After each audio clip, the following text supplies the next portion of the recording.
explicando que en ese siglo, ahí dice el siglo XVII, lo que dice en esa primera línea es, en el siglo XVII tenemos que los niños siguen siendo vistos como esos frascos vacíos que rellenar, pero nos encontramos ante un siglo de gran prosperidad en las artes. Estamos en el barroco francés y en ese marco aparecerán figuras decisivas como La Fontaine, que es el de las fábulas, y particularmente Charles Perrault, con cuentos de Mamá Oca, que ya les conté la historia.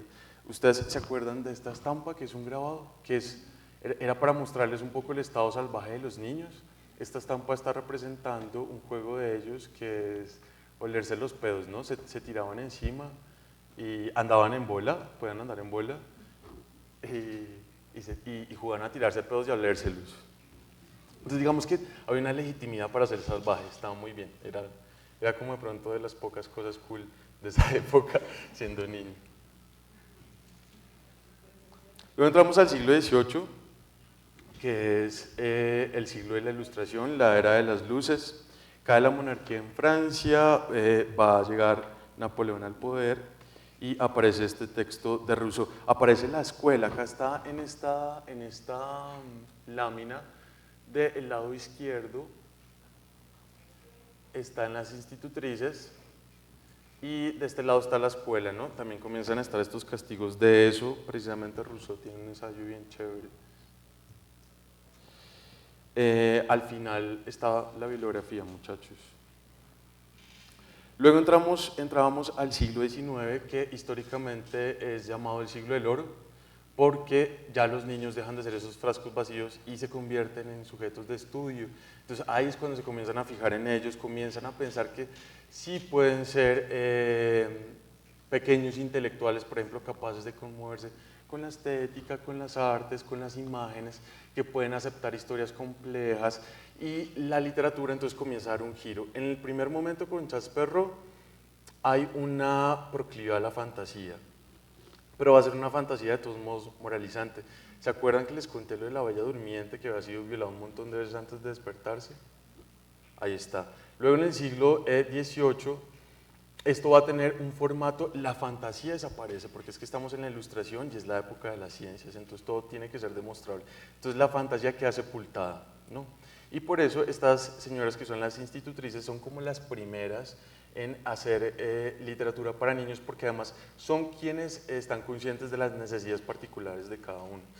En ese panorama está Madame Prince, por ejemplo, que crea La Bella y la Bestia, que es una de las pocas conciliaciones de fantasía y realidad. Y luego saltamos a este siglo con el romanticismo. Ustedes se acuerdan que el romanticismo va a nacer en Alemania como un movimiento artístico, pero en Francia es donde va a tener una importancia relevante. Acuérdense que el romanticismo va a suscitar por ejemplo, el impresionismo, en la Belle Époque a finales del XIX, dentro de la Belle Époque va a estar el Art Nouveau, y todas estas cosas están íntimamente relacionadas con la producción de literatura para niños, porque por ejemplo, esas vanguardias o ese modernismo va a suscitar corrientes como el fauvismo, que es una manera de pintar muy ingenua. En ese siglo está, por ejemplo, ¿ustedes se acuerdan por qué les decía que casi no íbamos a hablar de novelas para niños? ¿No? Porque estas novelas de hecho no son creadas para niños, son muy poquitas. Verne no las crea para ellos, está haciendo como una divulgación científica y está haciendo un testeo, y pues digamos que nos interesaba más concentrarnos en las piezas de imágenes que van a ser como el derrotero en el siglo XX en la producción editorial de niños, que es en lo que estamos hoy. De esa época, que es el siglo dorado, ya toda Europa está como a la par, están trabajando. Recuerden el Pinocho de Collodi en Italia, está Andersen haciendo un trabajo muy parecido al que hacía, está Grimm, los hermanos Grimm, haciendo un trabajo muy parecido al que hacía Andersen en Alemania.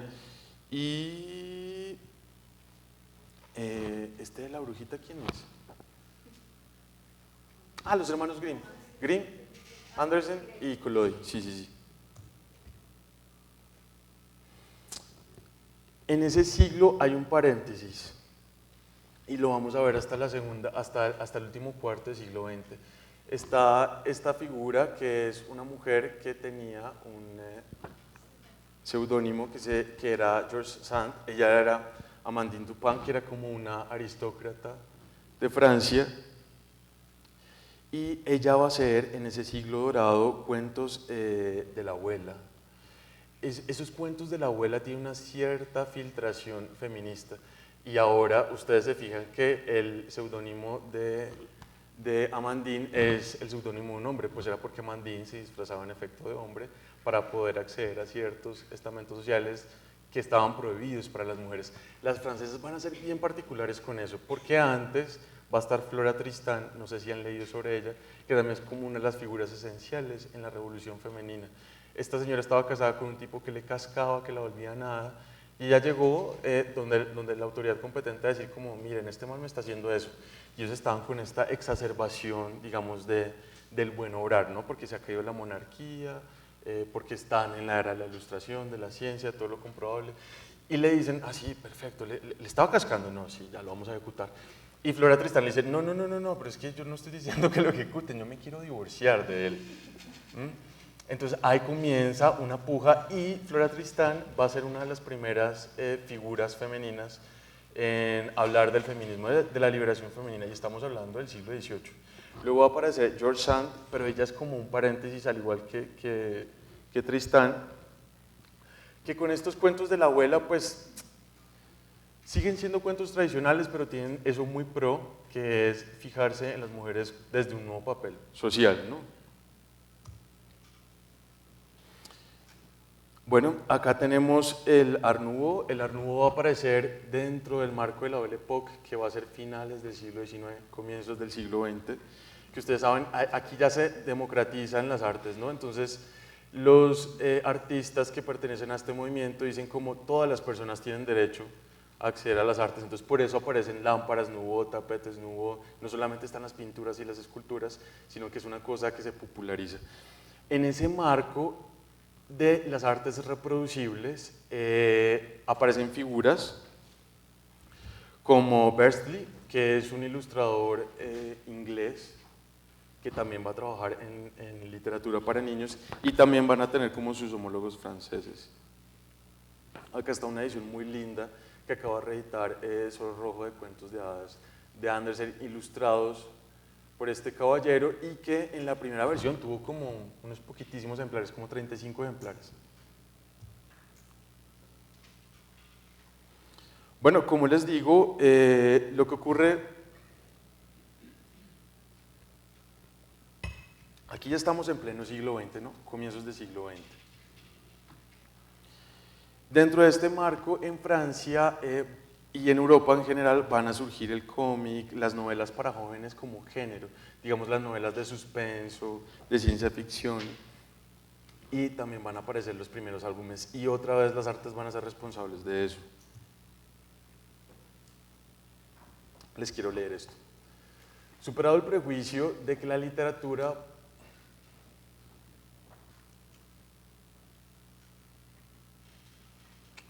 Superado el prejuicio de que la literatura para la infancia haya de ser pueril en su contenido, eso quiere decir exclusivamente para niños, en sus modos y formas, como si el niño estuviese exclusivamente limitado a los intereses de su mundo y no estuviese también atento a cuanto sucede en torno a él, es decir, a una realidad que le supera, pero que va siendo poco a poco participada por él.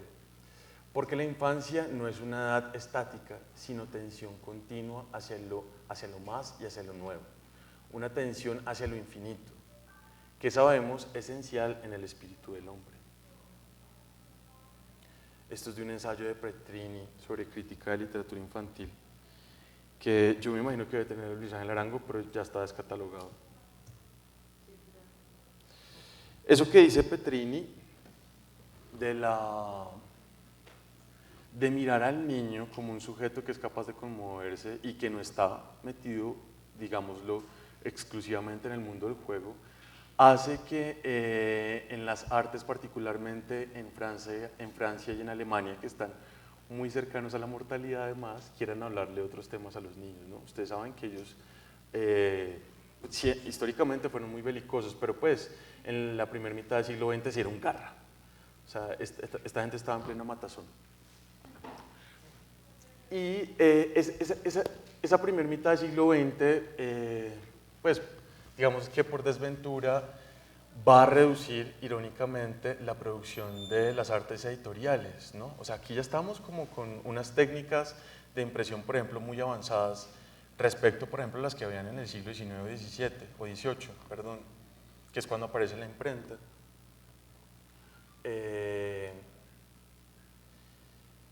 Y es culpa precisamente de las guerras, ¿no? Entonces hay una literatura que sucede entre guerras que va a ser muy proclive al realismo. En ese marco nacen figuras como Tintín, que es como literatura policial, nacen Los Cinco, de Enid Blyton.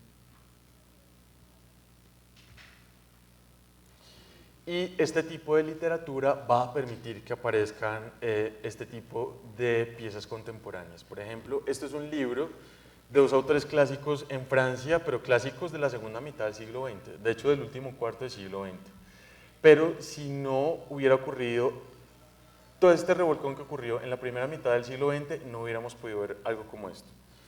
Se los voy a leer y ustedes pueden opinar, porque este libro se los quise mostrar igual que el de Caperucita, pero María Isabel, tú deberías ayudarnos para que se los podamos leer. Ese es un cuento feminista buenísimo. No, como todos van a dejar el correo en la lista que está por ahí, se los vamos a enviar. Pero yo se los quiero leer. Lo grabamos en una entrevista en el WhatsApp Bueno. y va masivo, ¿cierto? Está bien. Nos toca encontrar salidas a la Cuando en mi época de librero, en el Fondo de Cultura Económica, yo me metí en algunos problemas por permitirle la entrada a ciertos libros. Y digamos, en este libro, por ejemplo, lo atacaba una institución que es muy respetada en nuestro medio, que es Espantapájaros, ¿no? Que está en cabeza de Yolanda Reyes. No estoy diciendo que Yolanda Reyes opine eso, pero Espantapájaros era muy desaveniente con este libro, porque este libro es sobre el erotismo de los niños, y pues para mucha gente eso no es algo que se va a tocar en esa edad, ¿no? Este libro se llama Cosquillas, está resumido. De Ambosselec es la ilustradora y Christian Bruel es el autor. Cosquillas.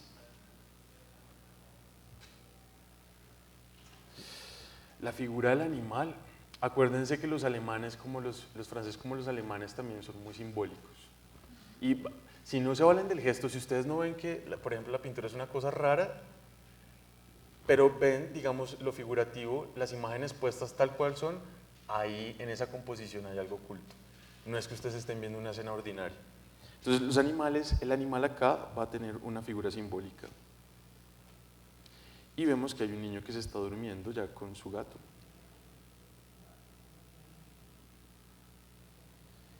Perdón, era la niña. Y la niña, ¿sí ven que acá no hay marco? La niña sale de su cuarto y está a punto de entrar un marco. El marco es este, ¿no?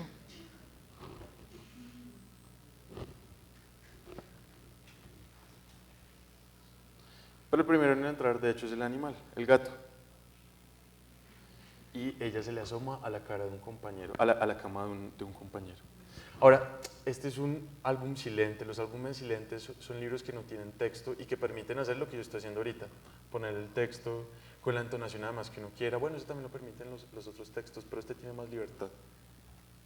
Y los franceses son, yo creo que son la punta en ese tipo de creación literaria. Y ahora que me fijo no se ve muy bien. ¿Ustedes alcanzan a ver bien lo que está pasando? Le puedo poner las gafas a ver si... Bueno, yo se los explico. En la primera escena superior izquierda está ella haciéndole cosquillitas con una plumita al niño. Luego el niño se despierta en la escena inferior izquierda.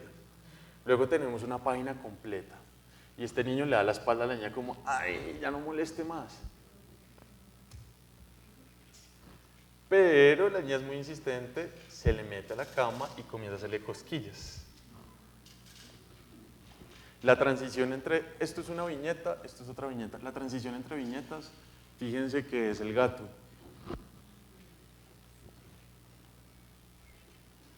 Y digamos que en estas tres viñetas que siguen, ellos están en un juego como uno lo solía hacer, yo lo hacía con mis amigos, jugando debajo de cobijas o de sábanas.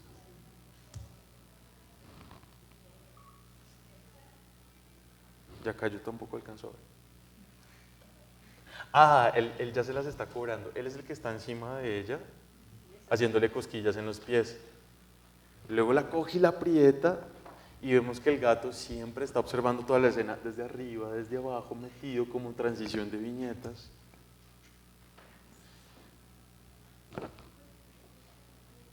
Y acá ella se cobra la suya. Esta imagen es tremendamente polémica, particularmente porque ella le está mordiendo acá la orejita al niño. Sí, no se ve. Y ¿cómo? ¿Cuál es tu pregunta? Porque es polémica que le muerdan la oreja. Ah, pues porque tiene un contacto físico. Aquí les estoy haciendo edición editorial y les estoy quitando las imágenes más encendidas. Digamos, ella le baja el pantalón a él y se le ven las nalgas a él, pero bueno, pues yo me acuerdo que... Bueno, no voy a entrar en discusión. Pero es básicamente eso, y acá vemos, acá en la ilustración del lado derecho, vemos que la puerta se comienza a abrir y hay una sombra ahí asomándose, ¿no?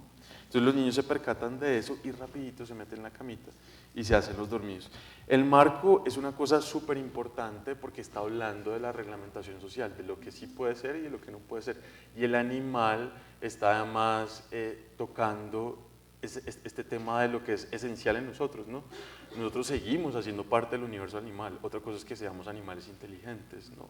Pero hay unas cosas químicas y instinto que siguen funcionando. Y bueno, este libro, voy a estarles trayendo libros de la producción contemporánea para hablarles de historia para que no se aburran tanto. Y me pueden ir haciendo preguntas, por favor. Este libro, como les decía, es de Christian Bruel y de ambos Select, que ellos trabajan... Ay, Mario. Gracias.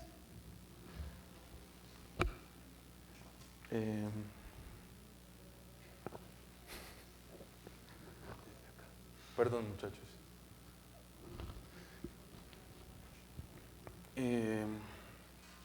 Ambos Select y Christian Bruel son uno de los grandes representantes de la literatura infantil francesa contemporánea porque además han trabajado temas que son un poco marginales. También más adelante van a trabajar la homosexualidad o la identidad sexual desde la infancia.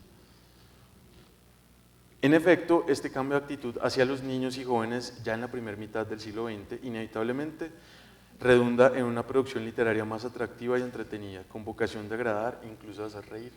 Entonces comienzan a aparecer, por ejemplo, los juegos literarios, digamos, libros que no son propiamente historias con un inicio, nudo y desenlace, sino que son más bien literatura musical, que por ejemplo puede hacer reír.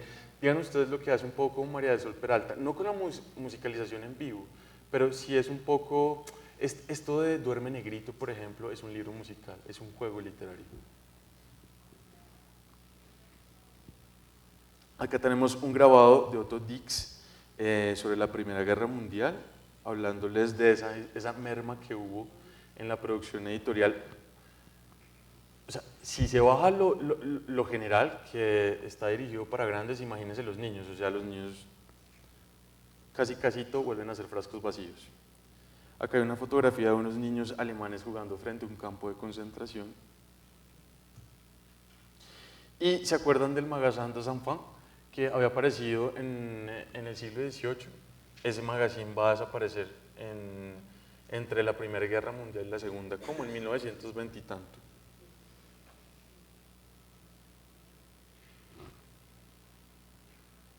Les ofrezco disculpas por esta diagramación que es... lo desconchinfló, pero ustedes pueden corroborar que está muy bien hecho en mi computador.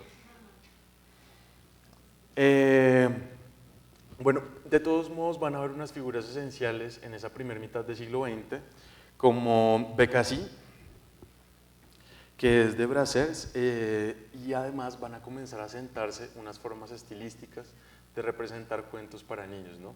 ¿A quién se les hace parecida a ella, por ejemplo? a Tintín, sí.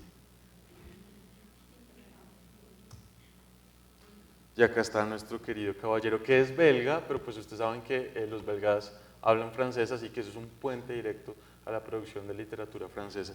Y Tintín entra de una vez como parte de la producción francesa dirigida a niños. Con Tintín, además, bueno, con Becassin, que es podríamos decir de hecho que es un antecedente menos bonachón de La novicia rebelde, porque ustedes saben que es francesa, ¿no? Entonces esta es una mujer más paradita. Hace cosas detectivescas y de seguro es como los primeros antecedentes del cómic. Hay un señor inglés que se llama, bueno, no estoy seguro si es inglés o es de Estados Unidos, pero se llama Winsor McKay con Little Nemo. Él va a ser como una figura esencial también en la creación del cómic. El cómic, por cuanto estamos hablando de una lectura que se fragmenta en una sola página, por ejemplo. Nuestro Tintín, que en las primeras ediciones era blanco y negro, luego va a ir tomando color. ¡Ay, esto es muy bonito! Esto es muy lindo, no solamente por lo formal, sino porque también tiene una historia interesante detrás. Los álbumes de Papá Castor era una revista que estaba curada por Faucher, que es un ilustrador como de los 20 y los 40, es un ilustrador editorial, y él se siente muy estimulado por el trabajo de un artista un artista dada que se llama Hannah Hawk, y que haría sobre los 20 una pieza que se llama Álbum Ilustrado. Hannah Hawk hace ese álbum ilustrado haciendo collage de fotografías. Entonces a Faucher le parece fascinante eso de los collages y él comienza a pintar sobre fotografías. Entonces hay una estética que digamos que es súper original y es muy distinta, muy auténtica de todo lo que se está produciendo alrededor. Y lo de Faucher es tan estimulante que va a alcanzar a tocar e influenciar a gente de Disney al otro lado del continente, como Mary Blair, que es la chica que va a hacer el diseño inicial de Alicia en el País de las Maravillas para Disney.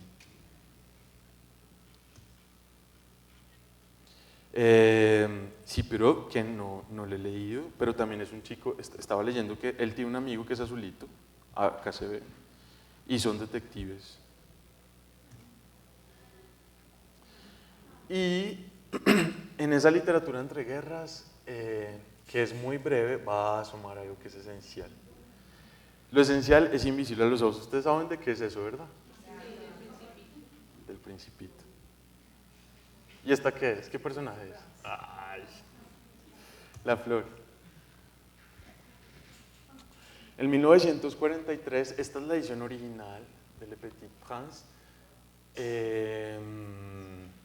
Exupéry asoma con este libro que se convierte en un clásico de la literatura para niños, de la literatura francesa y de la literatura universal.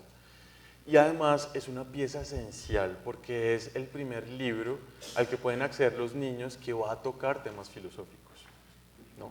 Ahorita estamos un poco entregados, recuerden, a todas estas historias policíacas, detectivescas. Tintín, por ejemplo, lo que busca también es un poco desacralizar toda esta idea de los ídolos en América, en África, ¿no? Y darles una razón de ser. Es que esa piedra no es mágica, sino que funcionaba por tal razón. En ese panorama de verlo todo tan racional, porque es que estamos entre guerras y hay que buscar la racionalidad, aparece este libro que es como una cosa tremendamente refrescante. Y esa frase anterior es una frase que le dice el zorro en el capítulo 21 al Principito antes de despedirse. ¿Se acuerdan que le dice que vaya a ver las rosas y que de vuelta él le va a entregar un secreto? Lo esencial es invisible a los ojos. El Principito, Exupéry, antes de...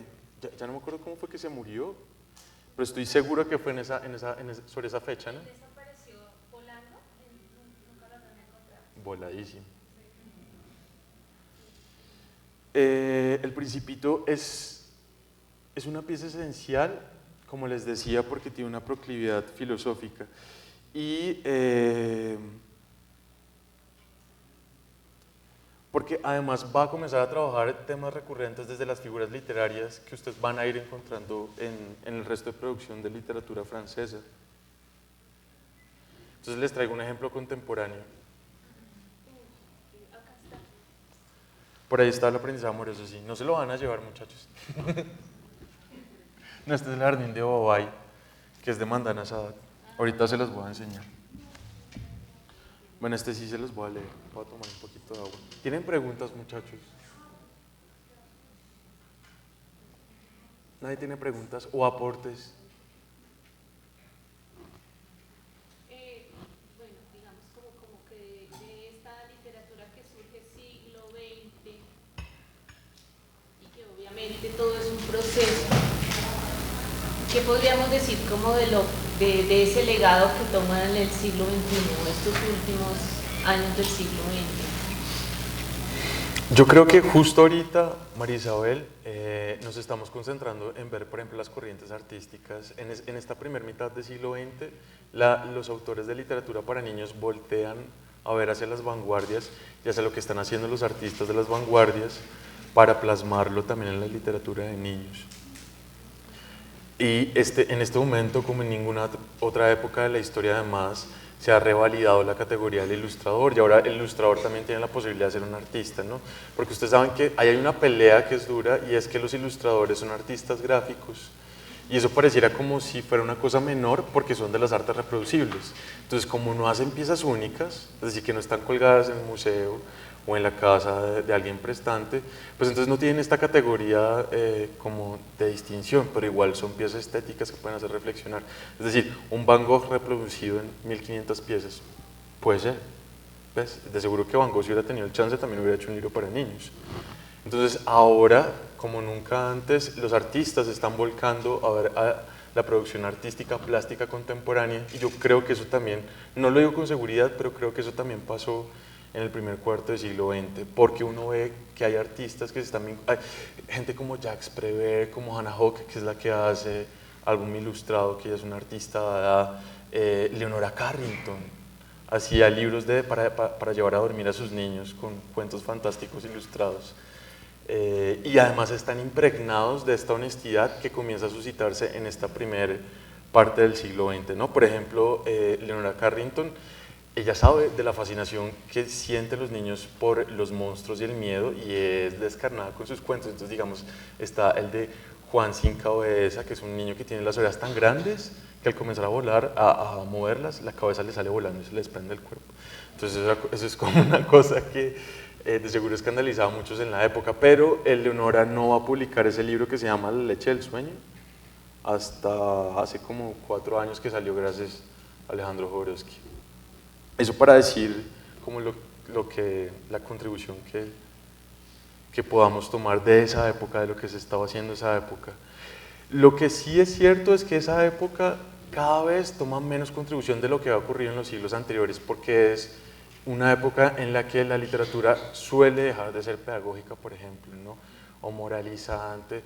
Hay unas excepciones y hay excepciones que son increíbles y que son muy bonitas. Por ejemplo, Beatrix Potter con sus fábulas, pues era una cosa como muy moralizante también, pero también es repleta de belleza, ¿no? Sus ilustraciones. Entonces, chicos, el Principito lo conectamos con el aprendizaje amoroso porque además los franceses van a hacer punto en varias cosas, entre esas la producción editorial, que yo no estoy de acuerdo con eso, que son álbumes dirigidos para grandes, dicen muchos, ¿no? Que son como... Entiendo que hay cosas que les pueden inquietar más a los niños que otras, pero ¿se acuerdan la frase que les puse? Un niño no está solamente concentrado en el juego, se está fijando en el resto del mundo. Entonces, ¿qué será de esa historia, por ejemplo, de los papás o de los que no tienen papás? ¿No? ¿O qué será de esas personas que van caminando de la mano en la calle? El Principito comienza a tocar esos temas, ¿no? Y esas figuras que están dentro de él, como el avaro, el que trabaja mucho, el zorro que está contrapuesto a la rosa que es, si mal no estoy, es la esposa de Exupéry, son temas que van a comenzar a aparecer cada vez más en la literatura para niños. Entonces, acá tenemos este libro de Laetita Bourget, ilustrado por Emmanuel Jordart. Sí se ve muy clarito, pero es culpa del computador. Estas son las guardas iniciales. Y vemos que hay una princesita y O bueno, vemos que hay una niña en su tinita rosada con un niño en su tinita azul o verde. El aprendizaje amoroso.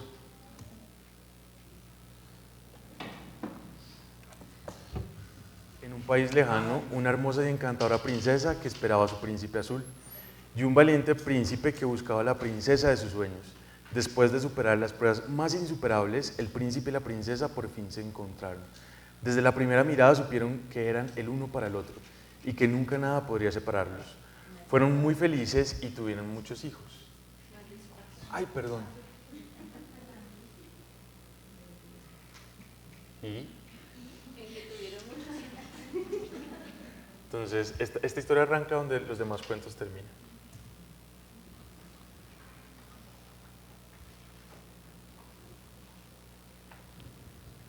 Luego tuvieron un palacio donde podían hacer lo que querían. Nadie los regañaba, podían comer dulces todo el día, quedarse en la cama hasta el mediodía, escuchar cuentos hasta bien entrada la noche e invitar a sus amigos a cantar, bailar y divertirse como enanos.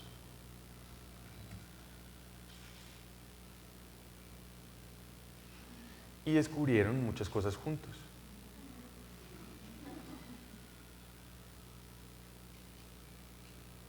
Acuérdense que esto pasa exclusivamente en Francia. ¿Se acuerdan que Maurice Sendak lo vetaron en el 70 por la cocina de noche? Sí. Imagínense, en el 70. Y lo vetan porque sale el pipí de, no me acuerdo cómo se llama el personaje, que es un niño que sale volando de su cama y se imagina que cae en la cacerola de unos gigantes mientras está dormido. Sí, pero ¿cómo eligieron el color del palacio sin discutir? ¿Cómo decidieron el lugar de las cosas? Y él está haciendo el reproche de que ¿por qué le pintó de rosado su pony? ¿Sí lo ven? Y ella ya va con el barco. Ella no para. ¿Y qué pasaba cuando solamente quedaba una bola de su helado favorito?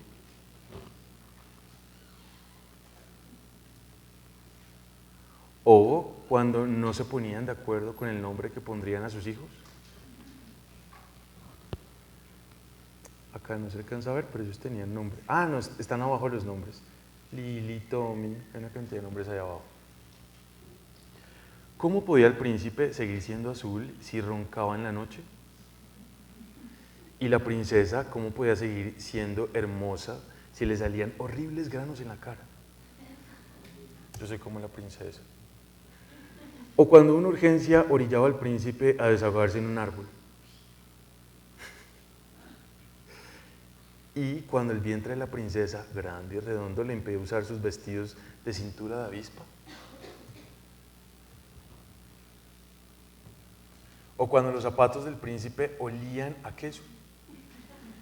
Y cuando a la princesa se le escapaba un ruidoso aroma a pesar de todos sus esfuerzos por contenerlo. Y además, ¿cómo hacía la princesa para no sentirse sola cuando el príncipe se iba muy lejos para combatir monstruos? Le metía durísimo a los dulces. Ustedes saben que eso es una droga, ¿no? Y cuando él no advertía que ella se había puesto guapa solo para él. Mira, se puso sus alitas de mariposa. Y cuando él se encerraba en las caballerizas con sus amigos para hablar de cosas de hombres. Y el príncipe, ¿cómo hacía para permanecer valiente y gallardo cuando la princesa bailaba con otro?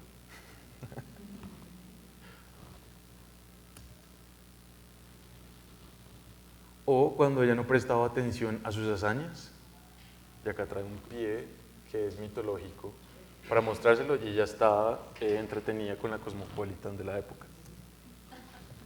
O cuando susurraba y se reía con sus amigas mientras lo miraban y mira, se está haciendo pipí. ¿Se alcanzan a ver? Sí.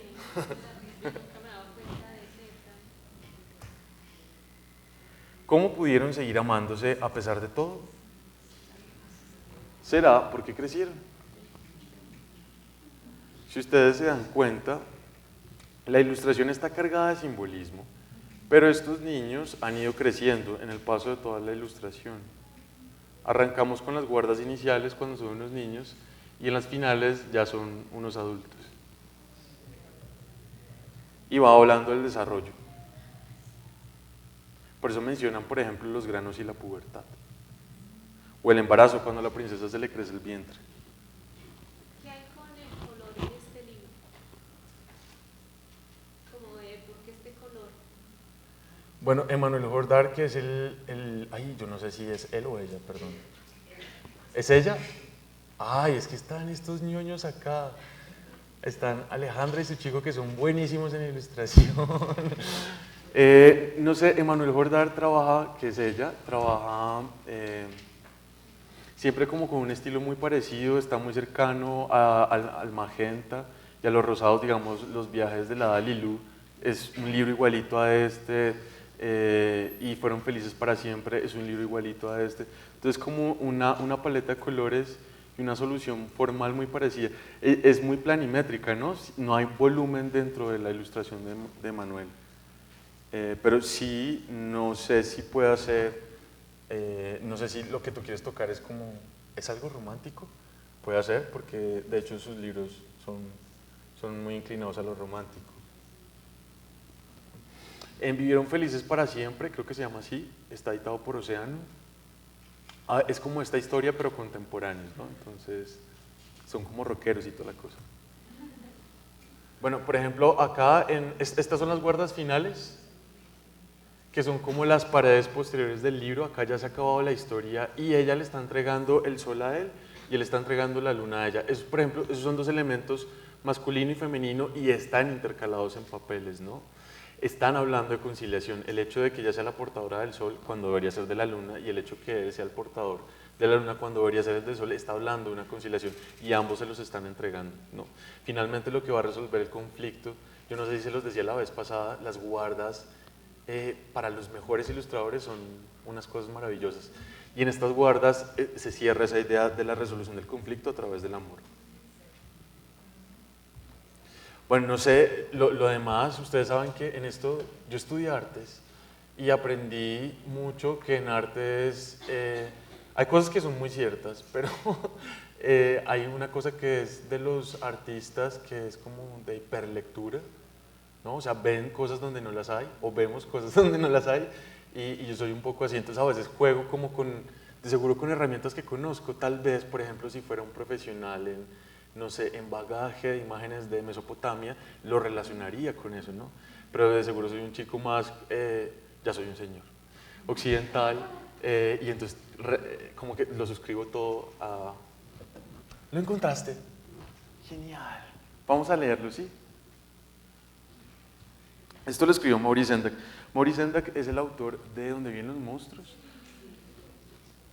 Y bueno, ustedes ya saben la historia de él, que también fue un poco difícil y además es como uno de los grandes precursores de la literatura infantil y es un gran artista de los álbumes. Mira que yo estoy medio ciego, ¿necesitas a Marisabel? ¿Me necesitas a mí? ¿A Marisabel? A Marisabel. Cuando mi padre me leía, yo me recostaba sobre él y me volvía parte de su pecho o sus brazos. Y yo creo que los niños son abrazados y sentados en las piernas, deliciosamente acariciados, siempre asociarán la lectura con los cuerpos de sus padres, con el olor de sus padres.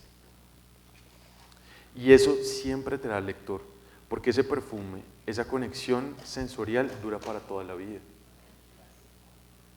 Al fin y al cabo somos animales. Si observamos a los cachorros, veremos que necesitan ser lamidos para sobrevivir. Pues bien, nosotros también necesitamos ser lamidos para sobrevivir y la lectura se convierte, de alguna manera, en un lamido. Cuando no solo oyes un cuento entrañable, sino que además estás apretado por la persona más importante para ti en el mundo, la conexión que se establece no puede disolverse. Por ejemplo, ahora estoy leyendo a Shakespeare de corrido y cuando me alarmo y me asusto,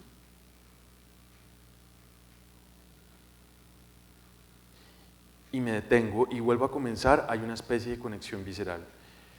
Esto está como mal la puntuación. Hay una especie de conexión visceral con mi padre, como lector que me hace continuar. Si hay algún consejo que yo pueda dar, sería ese. Si estás buscando una manera de acercarte a tus hijos, no hay nada mejor que sentarlos en las piernas y leer. Cuando los pones frente a un computador o a un televisor o al cine, los estás abandonando. Los estás abandonando porque están sentados en un sofá, en el piso, y probablemente estén abrazando a un perro, pero no te están abrazando a ti. Maurice Sendak. Muy lindo, ¿no? Está mal traducido. Me preguntan, ¿cómo iba con libros con estos leídos para niños? Okay. Bueno, los niños se detienen en otros detalles, es decir, nosotros estamos viendo la historia amorosa de estos dos príncipes, ¿no? Ellos están detenidos en el pipí de la princesa que se está burlando, en la guerra que hay entre los colegas del príncipe, en la burla que uno le puede hacer a las niñas cuando es chiquito, en esas cosas, ¿no? Hay unos códigos, hay un universo que se ve reflejado en ellos, pero que no es exclusivo de ellos. ¿Se acuerdan de ese pedacito que les leí al comienzo? ¿Ya no se acuerdan? No nos vamos a volver tanto, muchachos. Bueno, no hay más preguntas, ¿cierto? No, sigamos. Bueno, y acá entramos a la segunda parte del siglo XX. Francia va a ser esencial, sobre todo en los temas. El desarrollo editorial va a ser de forma más estudiada, más intencionada en lugares como Estados Unidos o Inglaterra, ¿no?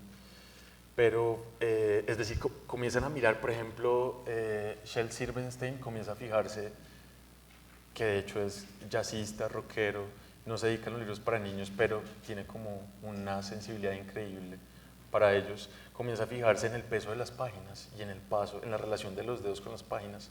Eso es un concepto editorial y ese tipo de reflexiones se comienzan a dar sobre todo en Estados Unidos y en Inglaterra.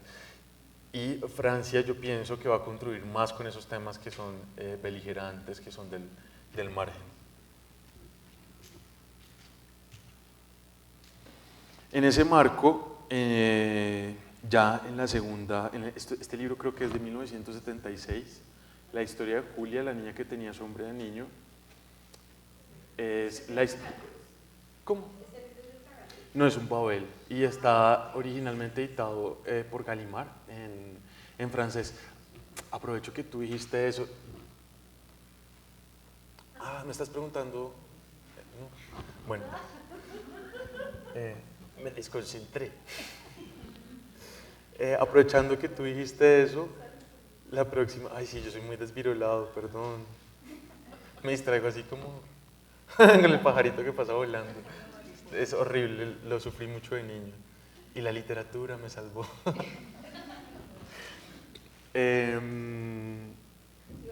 Vamos a ir en la próxima sesión, vamos a bregar, como dicen las abuelitas, a ir en la próxima sesión con Sergio y con Marisabel y los que se quieran pegar al parche para visitar Filbo. Y allá va a estar una chica que se llama María Carreño. María Carreño. Filbo es la Feria del Libro. Filbo es la Feria del Libro de Bogotá, la Feria Internacional del Libro de Bogotá, cuyo país invitado es este año Francia.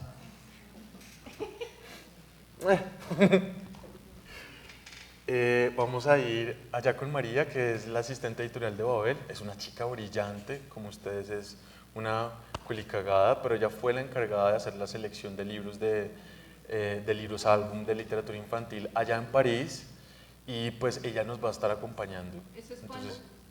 no sé, tenemos que arreglarlo con Sergio para que vayan, porque además es como, o sea, las cosas que María trajo. María Carreño, que es la asistente de María Osorio. Bueno, estabas hablando del libro de la historia de la... Esto está conectado, no piensen que soy tan rizomático.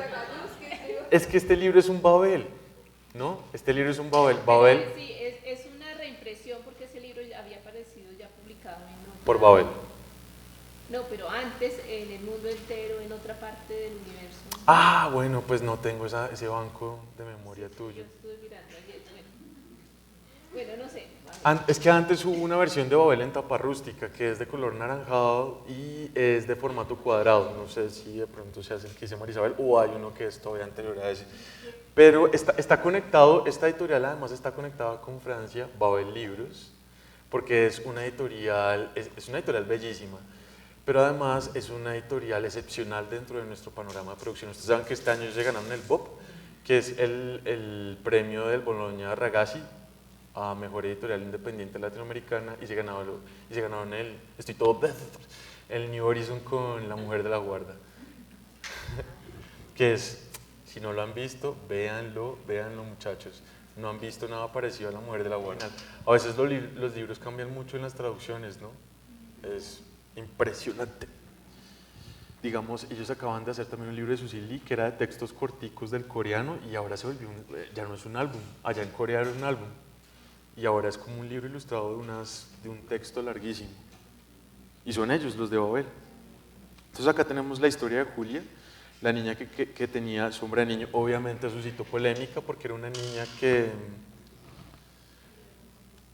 no se sentía femenina, que le gustaban los juegos rudos, que era sucia, que le gustaba llevar su pelo desordenado.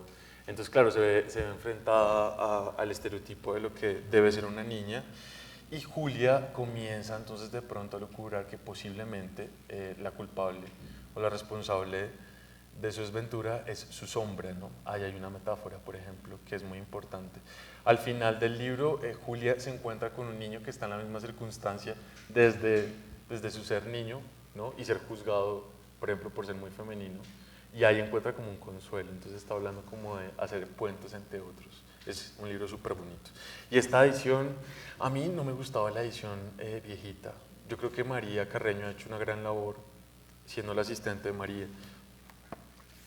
Y esta edición es una cosa preciosa, es que esa no la fotografía, que comienza a narrarse desde las guardas iniciales y de hecho divide el texto de forma distinta y lo vuelve más rico. Y solamente utiliza dos tintas, rojo y negro. El blanco es del papel, de la fuente del papel. Es que ambos Elec además es una cosa rara, pues a mí no me gusta. ¿Qué es diferente de esto? Ambos Elec, no me gusta. ¿Qué es el ilustrador? La ilustradora, sí. Cristian Bruel es chévere escribiendo, pero ambos no estoy diciendo que sea mala, no me van a echar al agua con ella, sino estoy diciendo que no me gusta casi, digamos, como sus soluciones formales y eso. De pronto es que me gustan cosas más desparpajadas como Yuta Bauer, ni siquiera es porque sea muy elaborada o no sea lo suficientemente elaborada. No, por eso te digo, no es que sea mal, sino que a mí no me gusta. A mí no me gusta Benjamin Lacombe y ahorita toda la gente orina por Benjamin Lacombe, ¿no?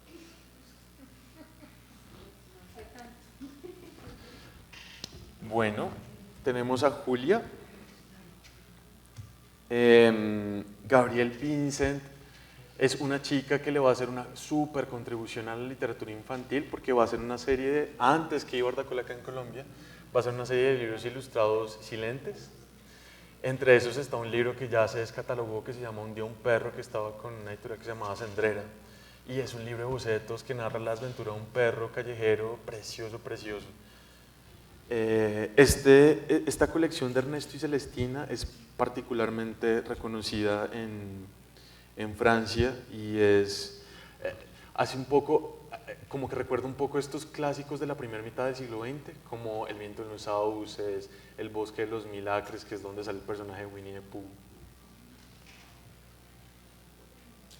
Aquí vemos una doble página interior.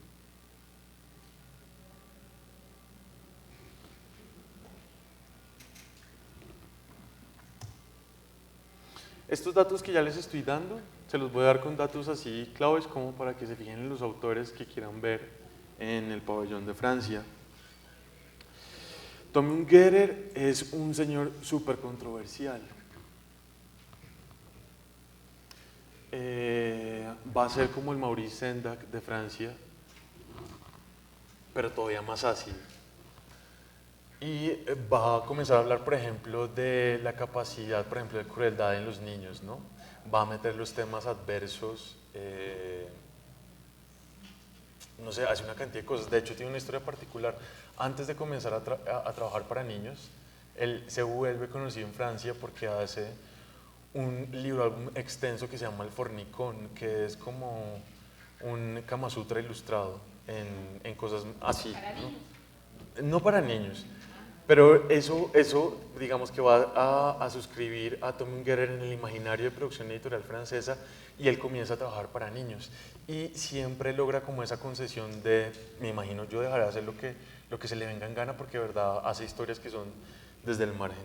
Bueno, todos los franceses, si ustedes, de hecho, aquí hay alguien que sea de Francia. Nadie me vino a visitar de Francia. Países lejanos. Ellos están hartos de que los consideremos como, ay, ustedes son los escandalosos, ay, ustedes... María Carreño me contaba que cuando hizo la selección en París, esta gente le decía, no, no lleve a Christian Brel, no, no lleve a Tom Ungerer, mira, también lleve esto. Y es porque están un poco cansados ya como de la etiqueta que los tienen como de ser tan divergentes. Pero ese es el mismo libro de... Ese es el logro de Seralda, ¿es que se llama? Sí, de Seralda. Ese es un libro con un final cruel, por ejemplo. Pero este es el mismo escritor del libro de los tres bandidos. Sí, ese es Tom Ungerer. Tom Ungerer es Tres bandidos, Crictor, Adelaide, Aleja y chicos de allá atrás, durísimos en la ilustración. ¿De qué más se acuerdan de Tom Ungerer? ¿El de la luna? ¿Cuál es el de la luna? El hombre de Man Moon, sí. Ay, el oso de la guerra. Fíjate vos, por ejemplo, esas historias. Ya la nombramos. Te me sales. Por Cuatro esquinitas de nada, de Ruillet, que es él es un diseñador. El tipo había comenzado trabajando sobre todo haciendo como diagramación, como las cajas tipográficas y todo esto. Entonces dentro de su ilustración hay como una super síntesis de la imagen. Acá la cosa es, y es un libro, este es un libro bellísimo. Y es un libro, por ejemplo, que yo siempre le leo a los niños que son así como problemáticos, ¿no? Y que no quieren aceptar a otros niños. Aquí la historia es la de un cuadrado que quiere entrar al parche de los círculos, pero los círculos no lo dejan porque es cuadrado y entonces como que no se ajusta al huequito circular que hay faltante. Yo creo que ese estaba por ahí, ¿no? ¿Ese está por ahí o ya tampoco está? Sí, mira, acá está. Ah, ya me estaba asustando, dije, no, ya son dos. La vaca aumenta, muchachos. Bueno, va a mirar la casa y les pongo un correo a todos. Pero ese libro está descatalogado, me va a poner muy triste, muchachos, y no los voy a acompañar a Francia si ese libro está. Vamos a hacer un streaming ahí para decirles, sí está acá. De pronto sí, yo soy tan desvirolado que... Yo la verdad no me... Pero yo tengo el recuerdo de haberlo puesto acá. Bueno, miren, acá está nuestro cuadrado intentando entrar a este círculo. Y entonces estos caballeros, que son los círculos, le dicen, no, hermano, usted no puede entrar acá porque es que usted es de esta forma y nosotros somos así, entonces, si quiere lo cortamos y lo volvemos círculo.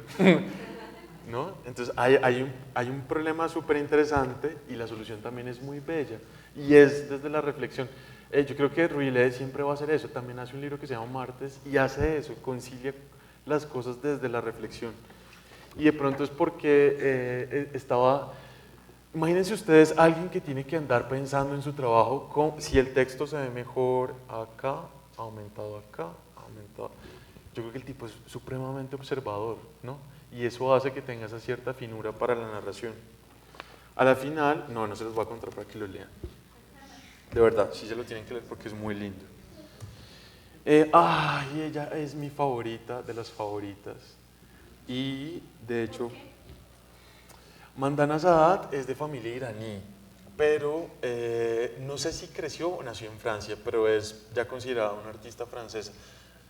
Mandana Sadat es algo así, no sé si conocen a Claudia Rueda, es algo así como la Claudia Rueda de Francia. A mí lo que me parece admirable de Claudia es que ella ejecuta proyectos de ilustración pensando en el concepto, entonces ella puede ser pintora, dibujante, hace cosas digitales, hace cosas de ensamble, ¿no? Funciona mucho para el concepto. Mandana Sadat es un poco así, pero todavía más linda y más sofisticada. En este libro, que es El Jardín de Babay, ella tiene Mi León en el Fondo de Cultura Económica, Mi Casa en SM, que es sobre la mamá, que es una niña asomada como a la ventana. Tiene un montón de cosas, el otro Pablo, cosas con plumas, tiene cosas bellísimas. Y María me dijo que había traído muchas cosas de ella en francés no traducidas. El Jardín de Babay, que está acá, es este. En el Jardín de Babay, por ejemplo, ella tiene el reto de hacer una ilustración persa, porque el protagonista, que es Babay, que es un corderito, se me olvida que es Babay. Sí, Babay es como una ovejita, está acá. Está en el desierto y su misión dentro de este libro será hacer prosperar ese desierto, volverlo fértil, ¿no? Pero vemos, por ejemplo, lo muy lindo de Mandana acá es que, por ejemplo, soluciona esa fertilidad utilizando el imaginario de los persas, es decir, toda esta robustez en la imagen de los tapetes y de sus tejidos, ella lo comienza a emular en su ilustración. Y si ustedes ven a Mandana, jamás va a ser parecida una cosa a la otra. O sea, uno puede decir, uno sí puede decir eso de Maurice Sendak, por ejemplo. Casi que es muy difícil no atinarle a Maurice, o a Tommy Ungerer, o a Tony Ross, o a Shontana, a Benjamin Lacombe es imposible no atinarle. Pero a Mandana Sadat, pues ella funciona por mímica. Digo mímica cuando se concentra en el concepto y busca emular a través de su ejecución artística lo que está pensando. Yo creo, muchachos, que eso es algo muy valioso porque, en efecto, a Mandana no le interesa de pronto hacer un sello, como una marca que buscan hacer los artistas de pronto para buscarse como un rincón de reconocimiento en el mercado, sino que de verdad piensa en los libros y en quienes los leen.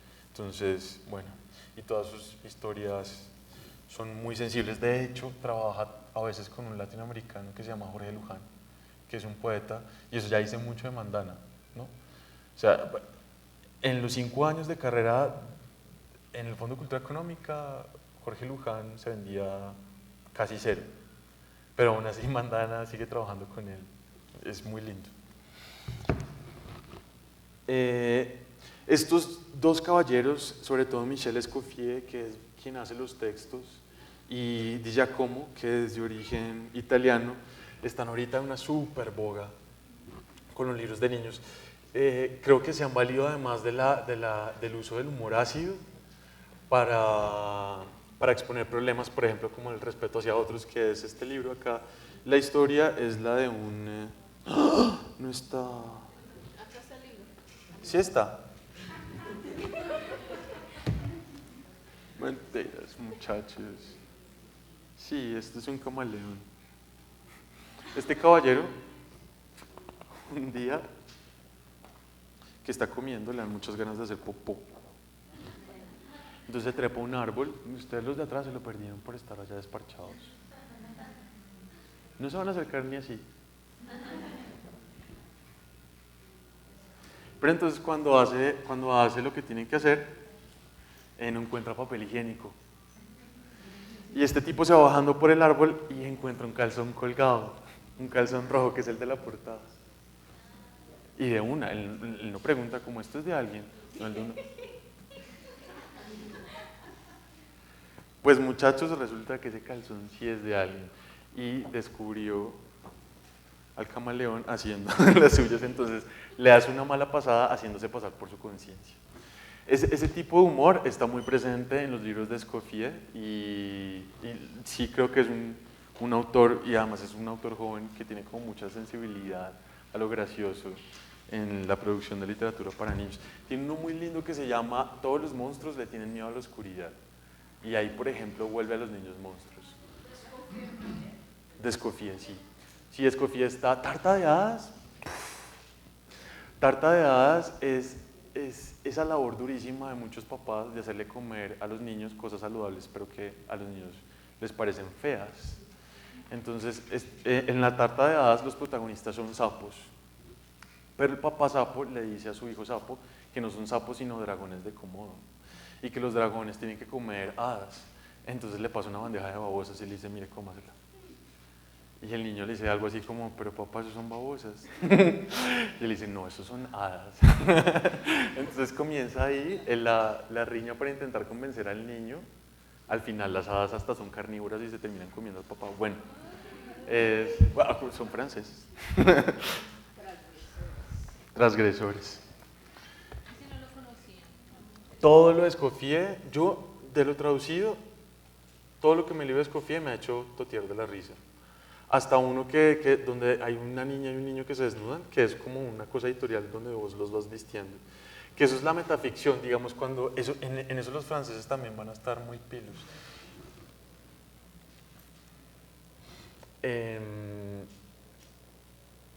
la metaficción es un recurso de la literatura donde se le permite al lector hacer parte de la lectura. Hay un autor polaco que se llama Stanislaw Lem, que es sobre todo autor de ciencia ficción, que va a ser como el escritor que va a pulir esa herramienta en la literatura. Pero esa herramienta en la literatura está muy presente en los libros de niños. Cuando ustedes ven como que el libro le dice al niño, pasa la página, dale la vuelta. Eso es metaficción y eso es una idea muy francesa de hacer libros. O sea, si ustedes ven libros muy viejos, y estuve buscando como fuentes para saber si estaba errado, pero no las hay, pero digamos en los libros de pronto que veía de muestras muy viejos en la universidad, me acuerdo que estaban esos libros y eran de autores franceses. Entonces estos tipos son como esenciales en ese tipo de recursos y uno ve que siguen produciendo cosas así, como el libro que duerme. Ay, ahí viene el del lobo. Que viene el lobo. Eso, por ejemplo, es un recurso de metaficción, ¿no?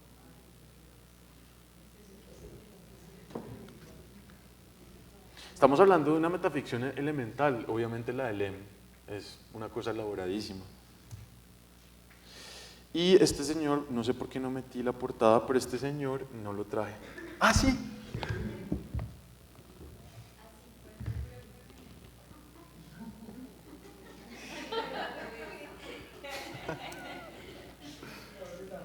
Me están gozando ya. Tulé es un... Ay, ojalá, si ustedes no saben, me va a pegar una chillada si no está ese libro.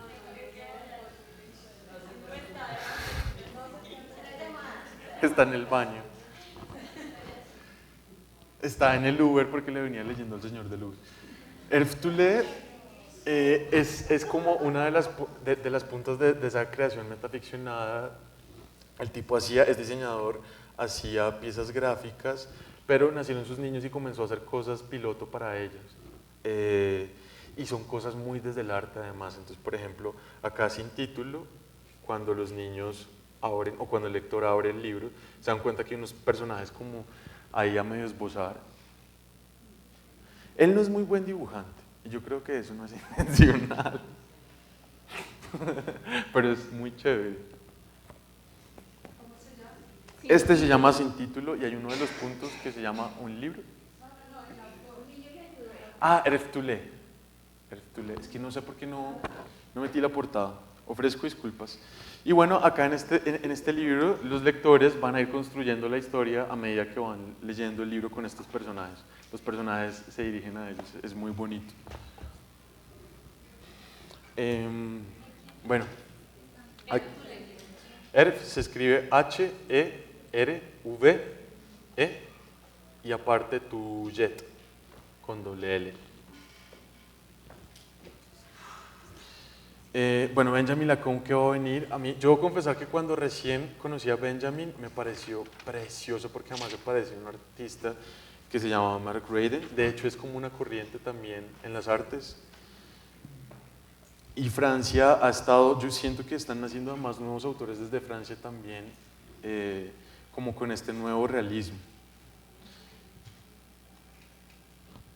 Y pues Benjamin sí, en efecto, es un autor muy bonito, digamos que tiene un gran manejo de la técnica,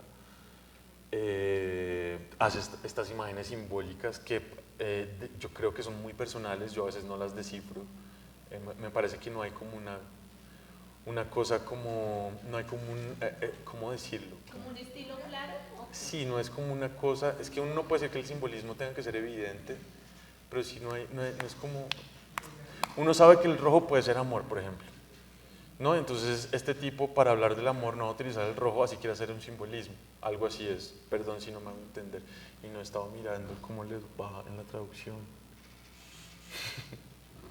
Pero en esta me pregunto, es como en estos últimos libros que han publicado, así como este. Como Benjamin Lacombe. Lacombe. Bueno, no tengo los nombres presentes, que son así como esos rostros, esos peinados. Sí, es como una suerte de neorrealismo. Una cosa de todo que a veces yo digo, si es como de estas películas de los vampiros, no sé. Mira que sí, Benjamin va a estar, para a quienes les guste el trabajo de Lacombe, él va a estar presentándose en Tornamesa de Zona G, ahorita dentro de poquitico. Va a estar con Sebastián Pérez, que es quien hace los textos, que a mí no me parece muy chévere. Pues lo que leo de Sebastián me parece, no sé, no me gusta. Pero pues Benjamin está ahí y de seguro mucha gente lo irá a ver. Benjamin sí está muy relacionado con la producción de literatura victoriana y de hecho cuando él tiene trabajos solitos, cuando le dan como libertad de selección, el man toma eso, ¿no? Entonces ilustró los cuentos de Poe, que también están traducidos en el Vives, hizo Frankenstein, hizo, bueno, como una cantidad de cosas que están alrededor de eso, digamos, o son cosas muy viejas, ¿no? Y son cosas... A mí Benjamin me parece un ilustrador bello que es un poco manierista. Cuando uno dice manierista es a la manera de... A mí me parece que Benjamin estuviera como intentando rescatar a esos viejos maestros del arte y traducirlos acá un poco forzado, ¿no? Entonces todas sus figuras son así, estáticas. De hecho, miren cómo aparece acá Blancanieves. O sea, es como, parecen como esculturas. Y tiene como una solución que siempre es piramidal, digamos. Siempre están bien centrados, siempre la lectura es así. No flotan mucho, ¿no? Sí, O sea, es decir, si eso. uno compara con Rebeca, que no sé si ahorita lo vas a mostrar, Sí. en Rebeca uno siente que los personajes Que hay una flotan, cantidad de ¿no? detalles. Como que están, ¿sí? Como Sí. que sueñan, como que están colgados de alguna parte. Como que... Te permite seguir elaborando En cosas. cambio acá hay unos contrastes como entre lo que está como lo que es más alto mirando algo pequeño, como lo que es monumental. Sí, hay una cosa muy escultórica en Benjamin y pues que de pronto está cargada de estas metáforas que yo pienso que son metáforas personales de él. De todos modos es un ilustrador bello. Digamos, esta pelea yo también la tenía con artistas como Klim. Ahora no es que me vayan a pegar. Pero a mí Klim me parece hermosísimo, pero solamente me parece eso. O sea, me parece que las pinturas de Klim no están diciendo mayor cosa. Solamente son hermosísimas y ya. Algo así me parece que es Benjamin Lacombe. Pero como vos lo dices, él tiene libros chéveres que deben hojear de todos modos. Por ejemplo, esta genealogía de una bruja, que yo creo que es como una de las cosas más astutas que se han hecho contemporáneamente. Genealogía de una bruja. Genealogía de una bruja. Los textos también son de Sebastián. Cuando lo lean también se va, yo me quedé como con un sinsabor de los textos, pero la idea es brutal. Son dos libros, un grimario, los grimarios son como los libros de hechizos de las brujas, y otro libro que es de narrativa. Este juego de libros lo que hace es introducir a los niños a una suerte de conocimiento histórico. Entonces comienzan a justificar a través de la historia de las artes, de la ciencia, de la historia en sí misma, las brujas. Entonces, por ejemplo, las brujas van a aparecer en las pinturas de Vermeer, las brujas van a aparecer en las esfinges de Egipto. Y toda esta labor la reinterpreta con estas ilustraciones Benjamin Lacombe. Es una cosa bellísima. Ese libro me parece hermosísimo. Y ahora seguimos a la autora que estaba mencionando, Marisabel, que es Rebeca Outremer. Ella estuvo el año antepasado, creo, en Filbo, ella me gusta muchísimo y me parece que sus imágenes conmueven. Y eso que les decía a María Isabel, bueno, de pronto esta es una de las pocas figuras centradas que ella tiene, pero ella casi siempre deja como los cuerpos cortados, uno ve que un ojo se asoma, uno ve que la mano sale, y entonces cuando uno está leyendo el texto está diciendo que está tocando, hacia dónde se fue, o esa es Alicia. Incluso acá, ¿ustedes saben qué imagen es esta? Sí. En la adaptación que hace Rebeca, además el gato es, bueno, no la hace Rebeca, la hace originalmente del Vives y el gato sonriente es fumador y vemos que en efecto los dientes se le están dañando. Miren, acá hay un ejemplo de enamorados donde les digo esto, ella juega con las composiciones, saca los personajes. Acá hay dos personajes grandotes, estos grandotes son los dos enamorados y están al encuentro de alguien más, ¿no? Pero entonces vemos que ella también juega con los volúmenes y a los niños, que son quienes están preguntando dentro del libro qué puede ser el amor, son unas cositas chiquiticas que están circundando a los grandes. Es decir, si ven, no están apartados de los grandes, están mirando desde su punto de vista infantil ese evento amoroso. Este es un libro precioso. Sí, además con unas preguntas que son hermosísimas. A Rebeca casi siempre la acompaña, que creo que es su esposo, no estoy seguro, un escritor que sí es muy lindo, que es Philippe Lequemeyer, y él sí hace unas cosas que me parecen muy, muy elaboradas. Acá está Enamorados. Y creo que ya terminamos. Ay, no, con este terminamos, perdón si a veces grito duro. Benjamin Schott es uno de los ilustradores contemporáneos así que me parecen más llenos de bonitura, de ingenuidad, y siento que además por eso además me gusta, tienen que revisar el trabajo de Mariam Cruz. Es de esos ilustradores que están volviendo como a la vieja escuela de la representación, que utilizan lápices, que utilizan gestos, ¿no? Que se están alejando como lo digital, y eso me parece muy lindo. Entonces Shaw es un chico que está como lleno de detalles, en esta doble página la ilustración, por ejemplo, juega con una perspectiva que es vertiginosa, pero dentro de ese plano pone una cantidad de cositas que hay para ir leyendo, ¿no? Es decir, esto no está puesto de forma arbitraria, acá hay como un plano de color que se diluye ante que es un color brillante fuerte, y acá se va, si ustedes pensaran la imagen así, acá se va concentrando todo, entonces a uno le queda, el ojo termina acá, dentro de este plano. Es decir, me parece que además hace imágenes muy inteligentes que están llenas de detalle, como las tuyas, Marión, y como las de otros ilustradores que trabajan en lápiz de pronto o con pintura. Yo iba a mencionar una chica que es americana que se llama Emily Hughes, no sé si la conocen, con Salvaje, Osos. Ella también es una chica de esa elaboración y creo que es como una suerte de renacimiento que hay en muchos autores, porque he visto que muchos están volviendo a utilizar los lápices y las cosas plásticas que les permiten controlar de seguro las formas de otra manera. Sí, yo sé, Mario, que de todos modos todos controlamos el color finalmente con digital, pero digamos que esa primera etapa es muy plástica. Con Shot, sí, ya termino.